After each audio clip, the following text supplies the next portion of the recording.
One of the things I was interested in, it struck me with your combined 40, 50 years experience in the sector, as you were sort of laying out your experience when we first started the conversation. I'm interested in what you feel about the rate of change over that period. Is it something that was slow to get moving and is now just the most dynamic thing ever, or do you think it's a bit more peak and trophy on the way? It's definitely peak and trophy. Very peak and trophy.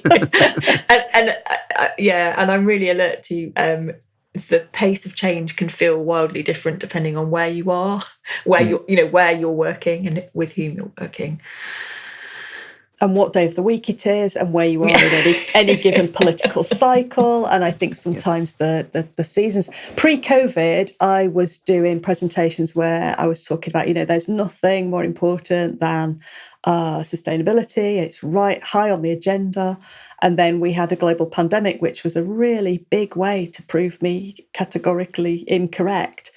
What I think I've been heartened by is the post-COVID, post-pandemic world has picked that back up to a large extent. I think it didn't disappear. I don't think that we are now, when we look at the news and see, floods in Spain, we're not thinking, maybe, we were right to ignore this for 5 years. I think we're thinking, we've lost 5 years, because I think probably we have.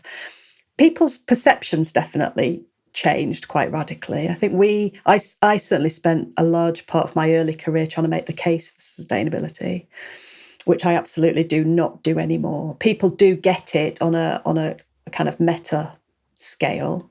So Jenny's right, the contextualising within, who I am as a person or as a professional or within my role, they're conversations that are ongoing and changing. But people are definitely assuming it will be part of their professional life, I think, now. Yeah, and I've noticed a massive difference in terms of, I'd call it sort of expectations, actually. It's a, of course we'll be doing this. It's more about the challenge now is about doing it at depth and very well, doing it in a really meaningful way. I think in terms of the pace of change, I think it has increased more generally, certainly in the last 10 years. But this agenda has endured, it does endure. So it is a brilliant example, I think, of where, yes, there are ebbs and flows in political cycles and economic conditions, but actually the conversations continue in some form, the policies continue in some form. But I think I've had some stark reminders recently as I've been working back with, as a climate change fellow, so with colleagues who are at the coalface, if that's not too much of a pun, of climate change, so climate scientists who are working with the data. I'm reminded that whilst the pace has picked up in some areas, there is increased urgency around climate change. That we're not moving fast enough in that space. And it's been really refreshing to have some of those conversations with some of my colleagues who work in that area, because it's just reminded me about it's not fast enough. Yeah. I think we feel that on two levels. As an employer, we feel it, it is when interviewing for somebody to come and join us, we feel there is a keen focus on sustainability, and we have an ambition to be the world's most sustainable university. We get at, what does that mean? What version of sustainable? What does that mean? And what are you doing about it? Is it about scope 1, 2, 3, or is it about all of the other things around the SDGs? We also, if we talk to our students, particularly the younger ones coming in on undergraduate programs, talking about what they want to be able to do with their careers, sustainability and improving the world is much higher on the agenda than I think it was 20 years ago. It was, I need a qualification to get a job to earn money to pay a mortgage. Whereas now, sustainability in that priority list is much, much higher. So I think we're feeling a good pressure around that. And I think, talking to colleagues across other organisations, I think that is sectoral. They're not just picking on us. So that I think the fact that this is enduring, as you say, Jenny, I think is really important, but heartening. It's grounds for optimism that there is people are on board with this. We're not having to say sustainability is important anymore because everybody's coming in with that as a baseline expectation. Yeah, and that's where some hope there has to be some hope in that, doesn't there, as well? I'm not.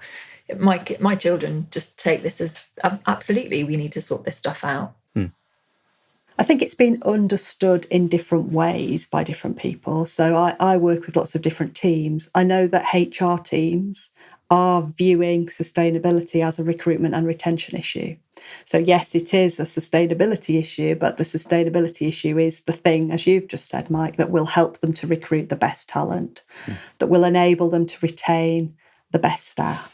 And I think and we're back to that context piece, when HR professionals understand sustainability through a HR lens, it's much more powerful than sustainability people understanding it within a policy framework or within a sustainability team or within a design context. So that breadth of understanding, I think, is also quite heartening.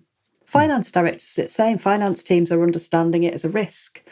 And, I think the different leaders within an organisation making sense of sustainability within their own roles and context. This is, a little bit back to where we started, Jenny, with some of our conversations. How do we make this feel relevant for senior leaders? Not as an add-on, but as absolutely central to their kind of core activities. And I think some of that is bringing it to life within the governance of an organisation, within the risk management, so that the reputation risk of not taking it seriously is very high now, whereas 20 years ago, 30 years ago, why would we worry about it? Nobody cares. Whereas now everybody cares. And I think we've gone through a cycle of greenwashing and all kinds of policy statements that actually don't really make a difference. And I think that there is an increasing sophistication to be able to see through some of that. And that's helping to keep it meaningful activity high on the agenda. And I think back to stakeholders, we've been understanding it. We as sustainability professionals have been understanding it differently as other professionals have grappled with it. So when I work with police and fire teams, we talk about what does sustainability mean. Sometimes they're talking about protests and policing protests. Sometimes they're talking about the damage to infrastructure caused by floods or fires and the impact that has on their frontline staff, but also their understanding of sustainability and climate change and the impacts of it are very different to some of those conversations that I was having 20 years ago, but they understand it in their own terms. They understand it and why it's important in really different ways. And I think that's heartening as well. I still think there's quite a lot of greenwashing, though. Well, and lots of kind of elephants in the room. So we've got a huge, catastrophic on a human level war happening in the Middle East, which is just causing no end of climate impacts that we wouldn't have necessarily foreseen 2-3 years ago, that haven't even been factored into some of those calculations about carbon emissions globally. So yeah, massive amount of greenwashing, still huge reasons why we should despair, but yet we have to keep going. Yes, this has been an interesting week, hasn't it, for world politics? I think they're all aren't they all interesting now? There's always something. It does feel like there are more and more big events around it, rather than having to wait through a 5-year cycle. It seems every week there is something that we look at and think that's big. Yeah, and my conclusion to this week and all other big events is don't stop. think that's the conclusion I've drawn this week. Is just do it faster, louder. Yeah, quicker. Well, keep going. I think it speaks to that resilience piece, and I think the conversations about how we maintain hope, optimism, and human resilience and organisational resilience. I think resilience was a conversation, and was back to that language set, Mike, and that, what do we mean and definitions. Resilience seemed to be something that was flavour of the month. I don't know, I want to say about 10 years ago, maybe a bit more. I've lost all sense of time, I think. But I am hearing that again in terms of individuals and organisations, but also communities. And I think whenever there is a big thing, so to be clear, we're talking about the US elections and change of politics in the US. And you're right, keep going. But the thing for me is focusing back on that sphere of control. Because I can't worry about everything globally and keep going. So I can be aware of everything globally and then remind myself what I can do, what's within my actual direct control, and who can I influence, and then do those things. Because you're right, keeping doing, back to that active as well, being active and taking action and feeling as if you're doing your bit, so important. A lot of people listening, might feel they don't have the influence to make lasting change. And as I say, you've just answered the question, or at least given the first part of it. And I think some of this is about everybody doing something, doing the thing that they can do, doing the thing they can reach from where they sit. And then it's the compound effect of that actually keeps the momentum going, keeps moving us forward. Maybe in a slightly lumpy way, but we get there. I think one of the other things that we've talked about a lot, or certainly the two of you have talked about a lot as we've been working through this, is the importance of team. We started off talking about individuals and how an individual can make change. And we've moved around, teams with the right combination of skill sets and interests and all the rest of it. I suppose where I'm going with this question is around how we have an education or a skills delivery mechanism, platform, institution, whatever we want to be, that actually encourages people to work well together, collaboratively. How do we teach collaboration, cross-discipline, cross-profession, and all the rest of it? Oh my goodness. That's if that's really not a big enough question. Huge question. So, I guess it kind of raises the question, can you teach collaboration? So I think one of the things I think is most effective in terms of helping learners to understand what good looks like in terms of collaboration is learning through practicing it. So some of the more exciting things that I've done recently have involved working on live projects, on projects with cohorts of learners, but with organisations who have brought real challenges, real wicked problems into the classroom, and our learners have had to work with those organisations and their stakeholders and the cohort itself, and that has required a huge amount of collaboration in terms of from the very, very beginning, which is when you're actually defining and co-creating the problem, because quite often a problem from one perspective is seen as not a problem or not the right problem from another. So I suppose thinking about how to really build in that collaborative approach to the whole of that learning experience, but doing it very experientially, so bringing in practice. And going back to Sheri-Leigh's point, making sure that there's time to pause, check understanding, and to reflect on what has been and how that's going to inform what happens next. So that can really help in terms of giving everybody some space and airtime to voice whatever it is their sense making is bringing to the project. So how to teach collaboration? I think probably by doing it and building in pockets of pausing to think about how it's going. I mean, one of the things we've talked about is the importance of failure. Fabulous failure, we called it, didn't we, Jan? But I think that the trick with collaboration is being really open about the fact that it's really difficult. It's very, very hard. So actually, I think you're right. The experiential element to collaboration means that it not working, it not being successful, it not being what you thought it was going to be, has to be okay from the start. I think that there's a need to be clear about the fact that it's a challenging area. But I still think, even though we've talked about individuals, we've talked about, some team elements and some organisational elements, you only are able to collaborate well or contribute to your team effectively if, as an individual, you've got your own stuff fairly well in hand, that you understand yourself as a human and as a professional, and that you do some level of self-development, you're self-aware, there's space for reflection in your practice. So I think however we try and extend these things beyond individuals, they do still come back to humans to some extent. And the word we haven't talked about, which I would add in here, is it's quite uncomfortable collaborating.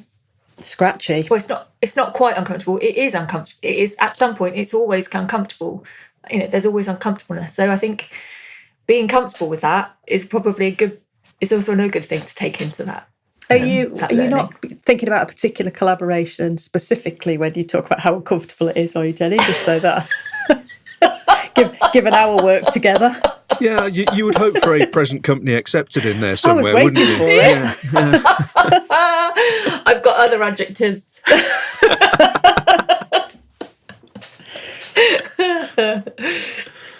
I think the human aspect of this to all of this as well. And here I have moved beyond the current four walls. It is about mutual respect and everybody being able to understand that everybody else's perspective is important and valuable in this. So there's that human level piece to it as well around everybody being in a safe place to be able to collaborate and sometimes do that, make a loud mistake. But not be discouraged from making another one in the future. I think that's probably an important part of it. Oh, I think creating those safe spaces is really important when you are collaborating around a building project, a design project that's going to end up with a building that's going to be used by lots of people and that's going to be there in perpetuity to a large extent. So I think making sure that there's opportunity for collaboration, meaningful collaboration, is it's a really key skill, I think, for delivering sustainability and for operationalising sustainability. Yeah, the value of however you want to describe them, the process of collaboration and giving time and resource to working out how to do that well. I think that's something that organisations could do a lot more of. It takes resource, but it probably saves an awful amount of time and energy and money in the longer run. I mean, when it works, it's incredibly energising as well. And I think bringing us back to that idea of, remaining hopeful or feeling resilient or, just like this might be possible, not doing it alone, I think is quite important. So sharing the stories of successful collaboration. See, I'm on message, Jenny, successful collaboration and how energising and impactful they can be. I think it's sharing some of those stories as well. So we can all talk about the collaborations that have not been how we imagined they would be. But they do, when they work, there is a certain amount of magic there. So I'm going to get back on message now. So thinking about how and when collaboration in practice, and not the teaching question that you started with, Mike, but actually experiences of when collaborations have worked well. It is absolutely when you're able to be open and frank about your own purpose, so as an individual, going back to your point, Sheri-Leigh, this is what I'm about and this is what's important to me. And you feel as if you've been heard and that you're then getting that, that's reciprocated with your co-collaborator. So you find some common ground, you find some things that you can move forward with. I mean, I've been working with a group of fellow climate change fellows recently, and we've all come together from a very, very broad range of disciplines. And if I may be, I hope it's not too controversial to say, I think sometimes academics struggle to work across different disciplines, and we haven't struggled, and we've been trying to make sense of why that is.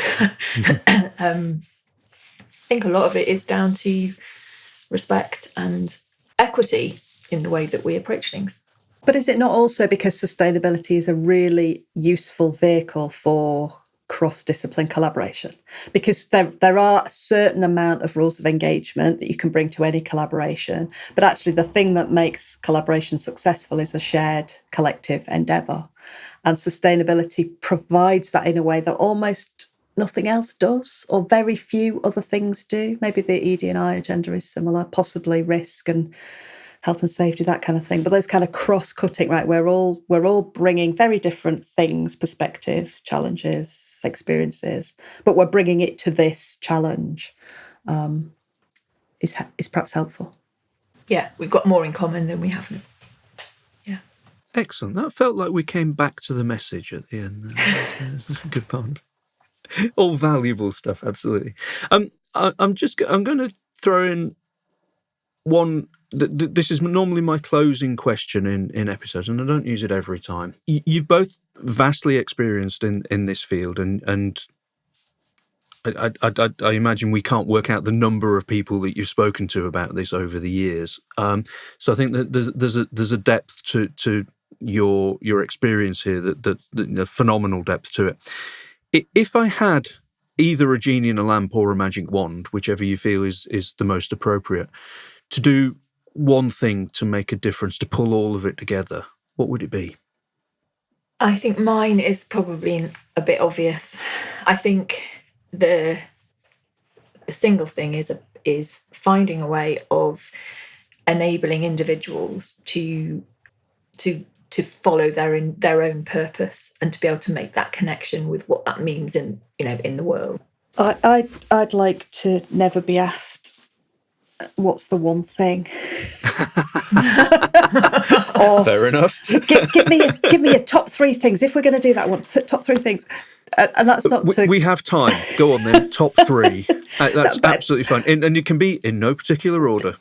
No, but even three is not enough. The thing that makes the difference, I think the thing that unlocks this, is that there being an understanding that there isn't one or three things, that there are just so many things, and it's a real mindset, and there's nuance, and there's space for more than just one thing. I really do see the attraction of what three things can I do, but they'll be so vastly different depending on who you are.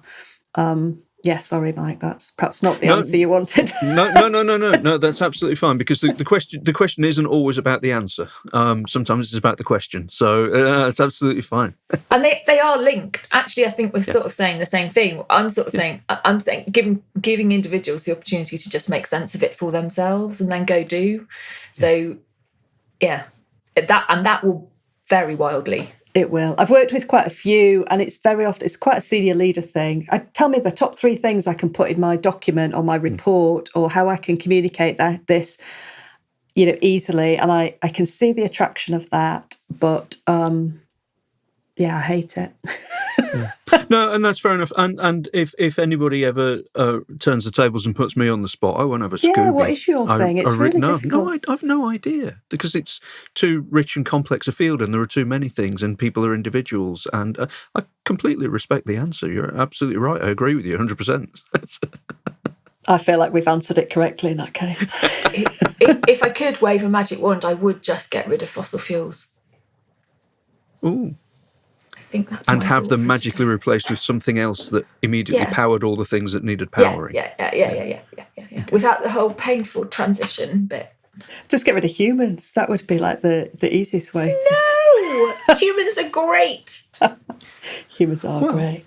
Or we could wave the magic wand and not have the asteroid that landed in the Caribbean Sea and wiped out the dinosaurs, and see where we would have got to otherwise. feels like we've got into very big question territory. I think we're getting bigger, not smaller, aren't we? Yeah, definitely. Yeah, I'm not sure that's helpful. I don't know if that's practically helpful. Probably not. It only remains for me to say thank you very much to Jenny and to Sheri-Leigh for joining us today. It's been a fascinating conversation. I will look forward very much to knowing which bits of it make the edit. But I think we've covered a huge amount of ground there. So thank you both for joining us today.